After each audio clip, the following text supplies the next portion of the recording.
Assalamualaikum warahmatullahi wabarakatuh. Kembali lagi dengan saya Muhammad Iqbal Ramadan. Jadi di video kali ini saya akan membahas mengenai pembelajaran pemrograman Python, mulai dari alur pembuatan program Python hingga identasi dari Python. Oke, jadi yang pertama di sini ada alur pembuatan program Python. Untuk alur pembuatan program Python dapat diurutkan sebagai berikut, mulai dari script Python yang dibuat. Kemudian dari script tadi akan diterjemahkan ke bentuk biner oleh interpreter Python. Hal ini bertujuan agar sistem komputer mengerti apa isi dari script tersebut. Barulah setelah itu sistem komputer mengeksekusi perintah tersebut. Nah, selanjutnya ada aturan penulisan sintaks di Python. Sama halnya dengan bahasa pemrograman pada umumnya, Python juga memiliki aturannya sendiri dalam menulis sintaks. Aturan-aturan ini wajib dipatuhi oleh para programmer dan pengembang. Bagaimana jika tidak dipatuhi? Ya, tentu saja akan terjadi error atau kesalahan penulisan sintaks dan menyebabkan program yang dibuat tidak dapat berjalan sebagaimana mestinya. Selanjutnya ada statement Python, dimulai dari hal yang paling dasar, yaitu penulisan statement atau pernyataan pada Python.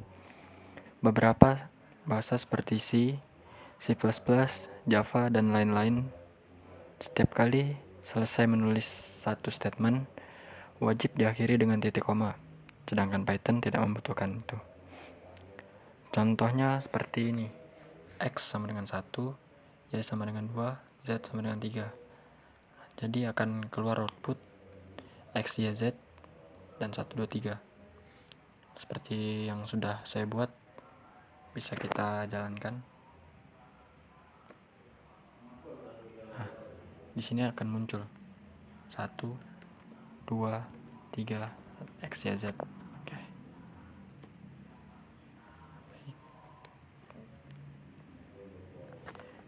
Jadi tidak perlu merasa khawatir karena lupa memberi tanda titik koma di akhir statement.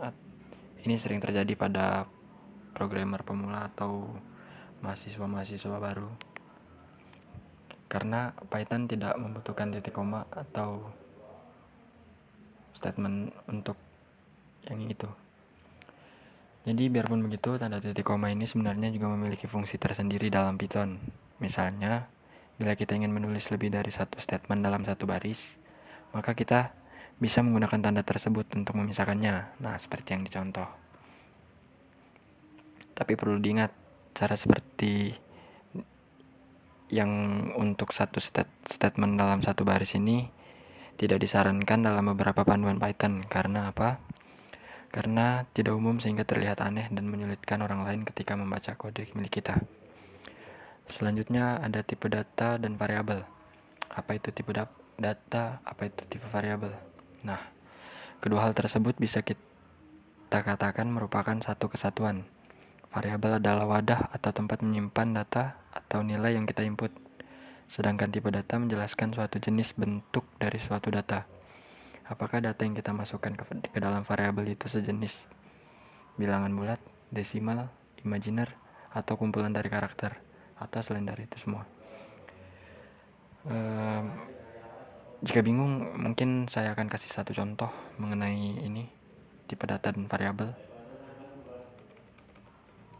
Nah, jadi di sini kita punya untuk absen. Jika kita jalankan, dia akan muncul.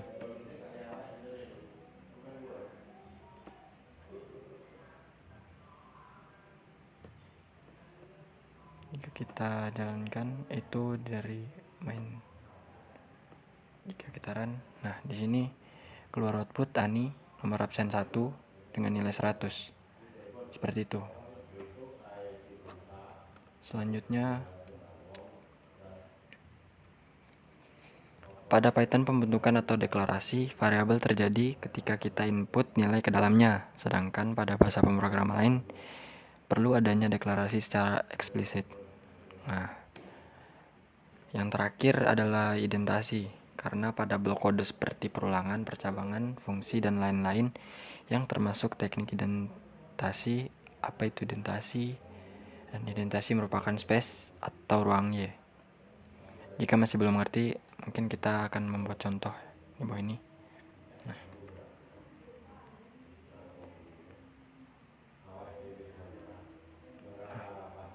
ini di POV. Nah, ketika kita jalankan, dia berhasil dengan sempurna. Tapi jika dengan kita menggunakan contoh yang salah seperti ini, dia akan error. Ya, mungkin seperti itu yang dapat saya jelaskan pada video kali ini. Terima kasih. Assalamualaikum warahmatullahi wabarakatuh.